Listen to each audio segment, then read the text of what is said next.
Good morning. Today I wanted to talk about right livelihood.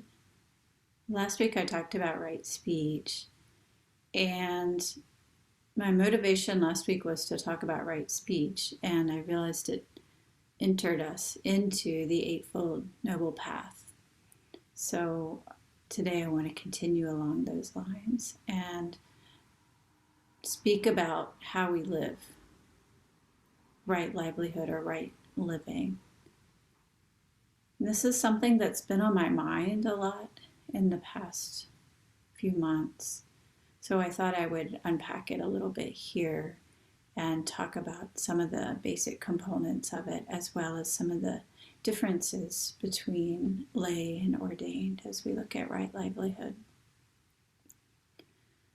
So the Eightfold Noble Path is the fourth noble truth. So as you might recall, the Four Noble Truths are the truth of suffering. Suffering is the truth that we suffer because we cling, we hold on, that the cessation of suffering is possible. And the fourth noble truth is the how. How do we do that? Fortunately, we have a path before us, and we don't have to make it up. We have really good guidance to go by, and this guidance can serve as a map for us as we try to live our lives. It's just that we have to keep coming back to it and living it, and not just following the guidance based on the words or the rules, but really ingesting the guidance or the map. So yes, the rules are great and they're very helpful, and the guidelines are very helpful. And if we don't really make them our own and really start to, really eat them and let them come out of our pores, then they become sort of plastic and not real. So we really have to embody these teachings. So the teaching of right livelihood is part of in the Eightfold Noble Path, there are three different sections. And this is part of the section of guidelines that are based on morality or ethics. So some of them are based on morality, and these are right speech, which I talked about last week, right livelihood, and right action. The ones that are based on right concentration or mental development are right mindfulness, right effort, and right concentration. So right mindfulness, right effort, and right concentration are part of our mental development. And then the parts of the Eightfold Noble Path that are based on wisdom are right understanding and right thought or right intention. So these are when we really start to digest the teachings and make them our own, then wisdom naturally arises. So just to repeat, right speech, right livelihood, right action. Those are part of the ethics group. Right mindfulness, right effort, and right concentration. And these are part of the mental development group. And then right understanding or right view and right thinking are part of the unfolding of wisdom. So when these start working together, we get something really beautiful. We get a path for how to live our lives. And when we really start to live this path and really take in the teachings and make them our own, when we can do that is when we start to use the different elements of the teachings combined with our Zazen practice to let go of the idea of me as a separate self, to let go of our ego. When we really can start to let go of our ego, then we can both let these teachings be our guides from the outside, and then it's matched with the inside. And when then those come together, then we reach a place in our lives where things are just in sync. And when they get out of sync, our guidebook, gives us a way to readjust. We combine that with our inner guide and our outer guide, then we just readjust. And so our life is this constant process of readjustment. But we don't have to make it up. Again, we have guidance, we have teachings, we have teachers, and then we have our inner teacher. So I want to really emphasize that. We don't have to just go it along. We have a good path before us. And if we follow the path, then that path starts to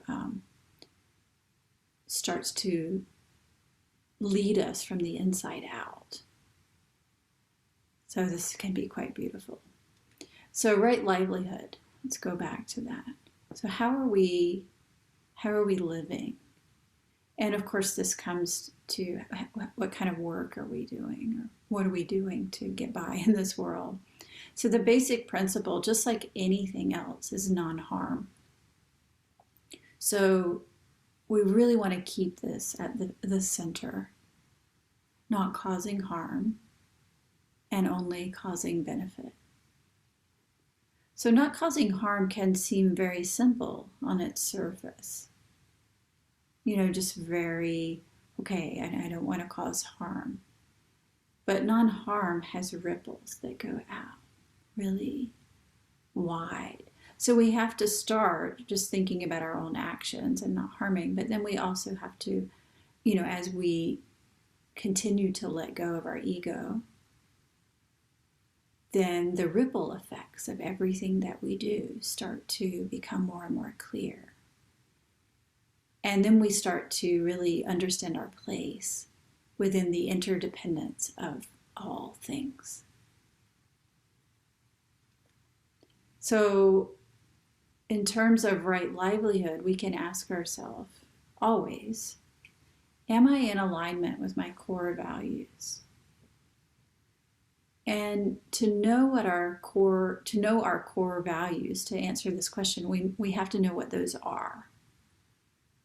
And this comes back to the other elements of the Eightfold Noble Path. Remember, one of those is right thinking or right intention. Another one is right understanding.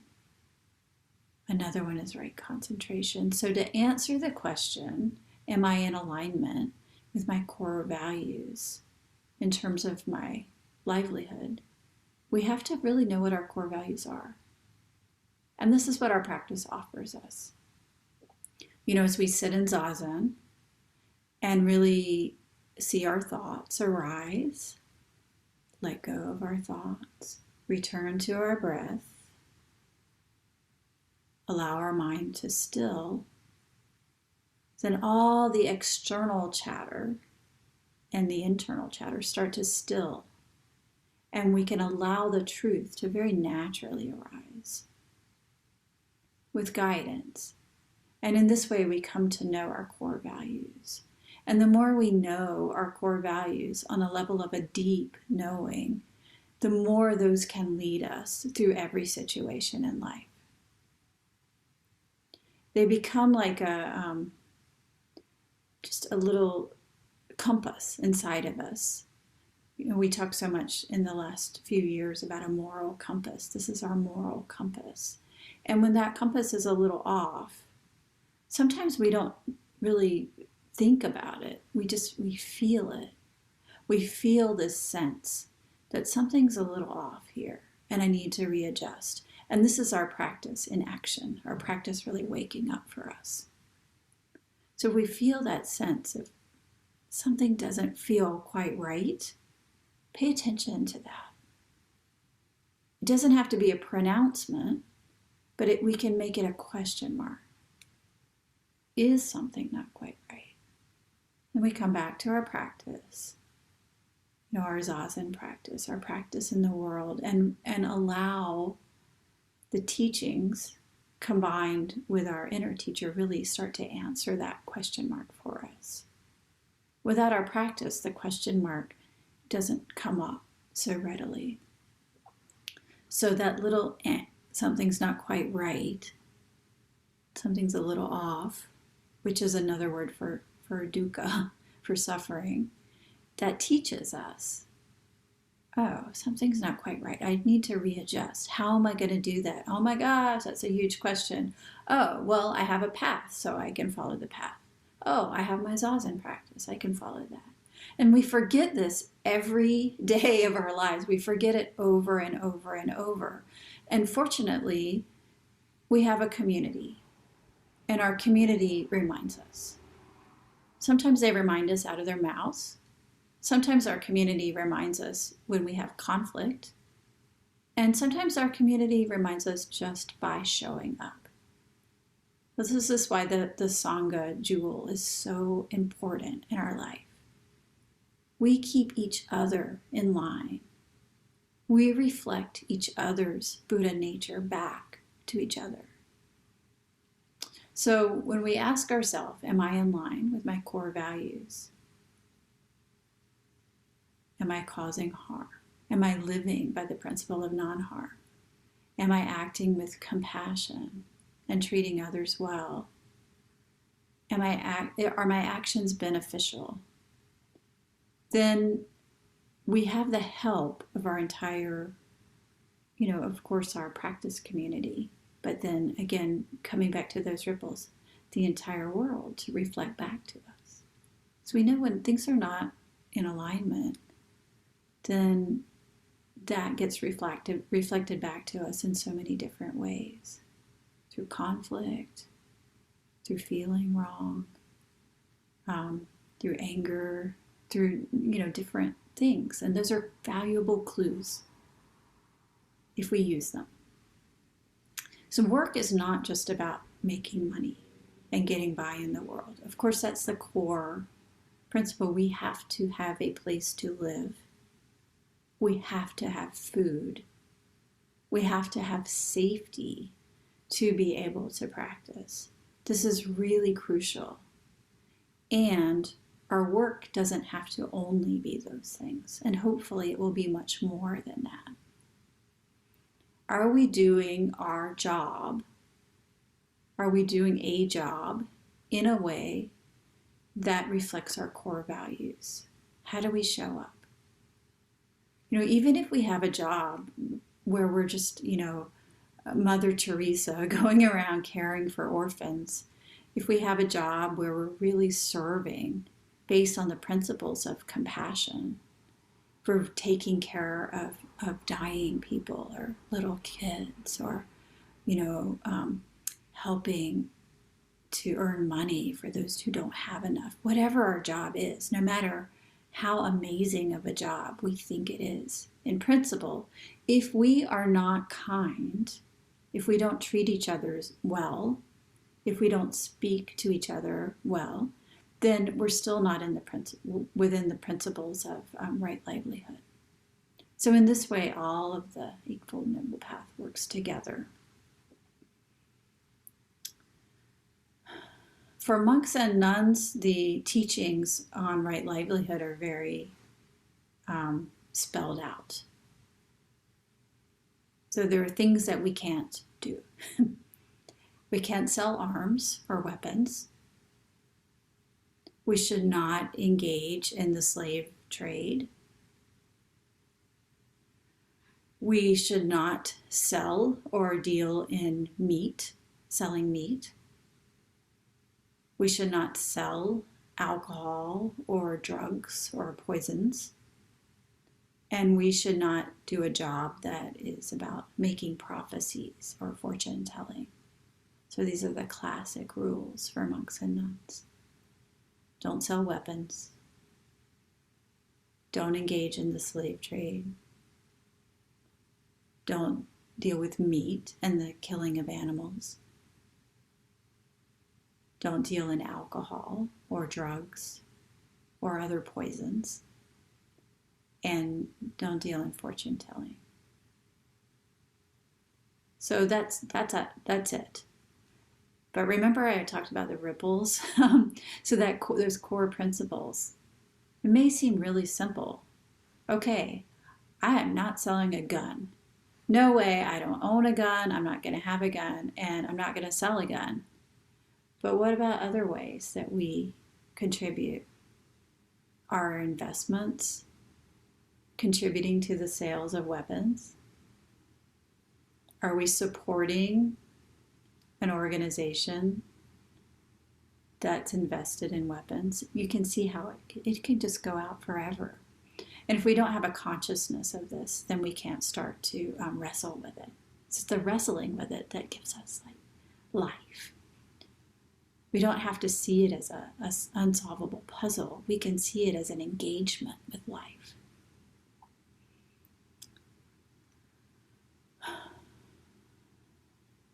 On a core level, we must have medicines, food, clothing, and lodging, all of us. And this is true for monks and nuns as well as for lay people. But one of our principles as ordained is that we should never make unreasonable demands on lay people in terms of donations. So yes, we need to have a safe place to live. We need to have basic clothes on our bodies. We have to eat. And we need medicine when we're sick. It's very simple. But it very quickly becomes clouded. Okay, we need clothes, but I really need a really good warm jacket. Not just that old jacket, but a really warm one. And I think I want it to last for a long time. So I should probably get the more expensive one so that it lasts longer. And that I don't have to ask for another one. And I want it to look, it shouldn't look fancy, but it also shouldn't look too shabby. Our mind just spins off from there, right? So we can also share the principle of coming back to taking only what we need. This is our basic principle for monastics, taking only what we need. But this basic principle can inform all of us. So monastics have these very strict, guidelines, but these guidelines can inform all of us. They can help us to really wrestle with the question of, am I earning my living in a way that's in accord with my core values?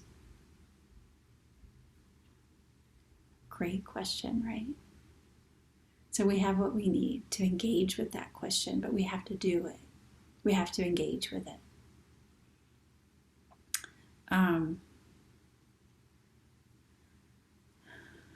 I've been thinking a lot about the question of integrity myself. What is integrity? Am I doing a job, my job? Am I staying in integrity? And integrity for me, at least in this moment, is that spot where I can feel like I'm living in a way that benefits others and doesn't cause harm and stays in line with my core values. And if the question is coming up, am I really living in integrity? Then again, that's a clue that we can use to help us out. These days, as Buddhism, and in particular Zen, has come into the West, we see a real mixing of lay and monastic values. And in so many ways, this has been really beneficial. This mixing, this do the practice. We have the ability here in the United States. It's a wealthy country. So we have enough space where people can come together and sit zazen and practice together. And this is beautiful. This is a way that we can really share and support each other. And yet we also see people who have taken monastic vows start to really slide over into being more like a lay person than a monastic. So where's the difference? And find there's not like a hard and fast rule in Zen that comes from the outside. The difference really comes from the inside. So Dogen Zenji has a lot to say on this. No surprise, right? Dogen Zenji has a lot to say on pretty much everything. So I want to share some of that. Let me just find my notes. One thing. He's speaking to monks and nuns here.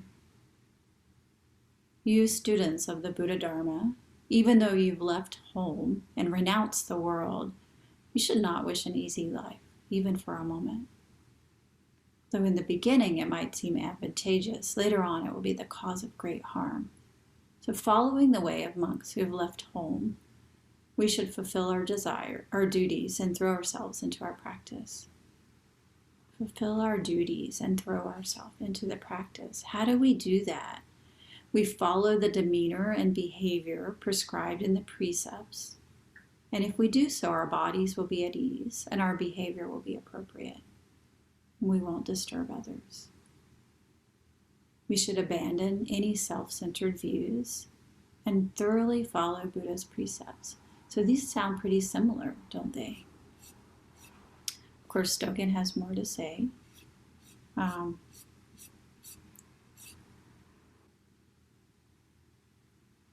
can't find it.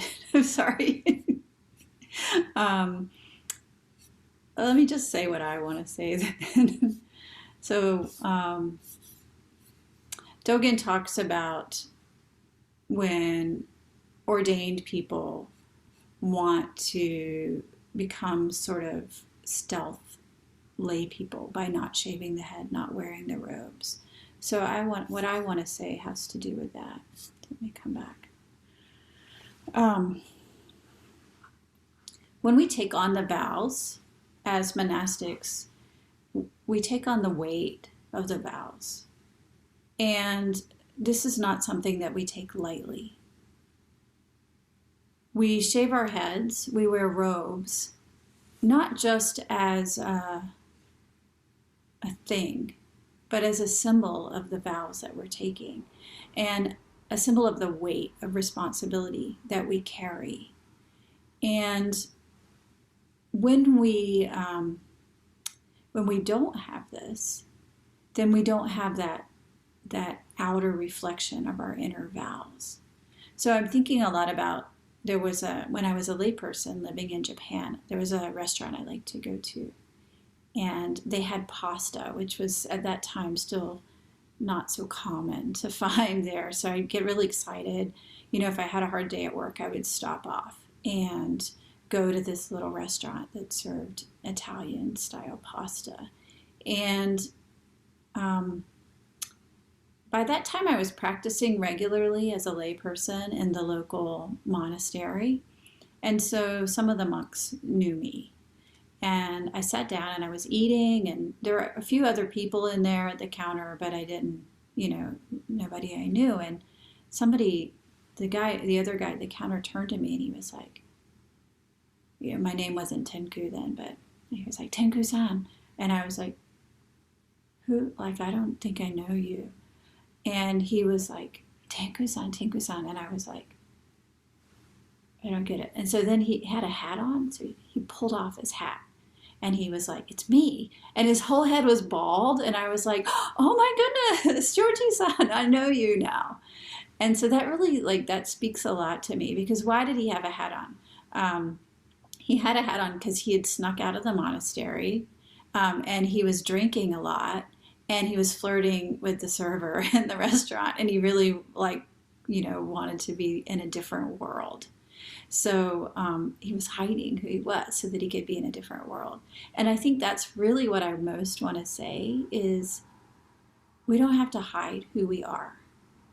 When we're living our lives as lay people, Let's fully be lay people in accordance with the precepts, in accordance with the Buddhist teachings. And when we're living our lives as monastics, let's fully be monastics. We don't have to hide. We don't have to pretend. Where we are is okay. My teacher often says, and I've said this many times, that lay practice and monastic practice are the two sides of a gassho. We need each other in balance to come together for the beauty of the practice in balance. So when we're talking about right livelihood, monks and nuns should just be monks and nuns in whatever way that means.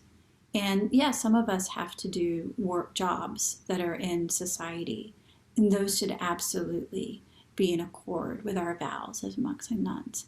And then those of us who are practicing in the world as lay people, when we're looking at our jobs, we can really take those same values and apply it in a very different way. We don't have to be the same.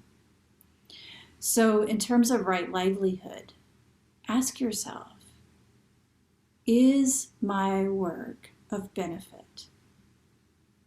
Does it cause harm? Am I living in accord with my core values? What are my core values anyway? Am I really following my core values? And finally, is there a me in the middle of this? Because as long as there's a me in the middle of this, it's really hard to live in accord with our core values. We must really work hard at letting go of the I, of the ego that traps us in so many different ways, that blocks us. And when we start to do this, we can really come together. I want to share in closing, there's a really nice chart in the book, The Heart of Buddhist Teachings by Venerable Thich Nhat Hanh, and it demonstrates the way that the Eightfold Noble Path comes together. So you can see here, every one of these influence each other. So we were talking today about right livelihood, which is down here. Right livelihood is dependent on right action. It's dependent on right speech. It's dependent on right thinking or right view and right concentration and right mindfulness and right effort or diligence. And you can see that all the others are also dependent on each other. And I really love this map that he created because it demonstrates the interdependence of even the Eightfold Noble Path, the microcosm of interdependence, which stretches out. So everything that we have is here. Everything that we need for the practice is here. We only have to take it in,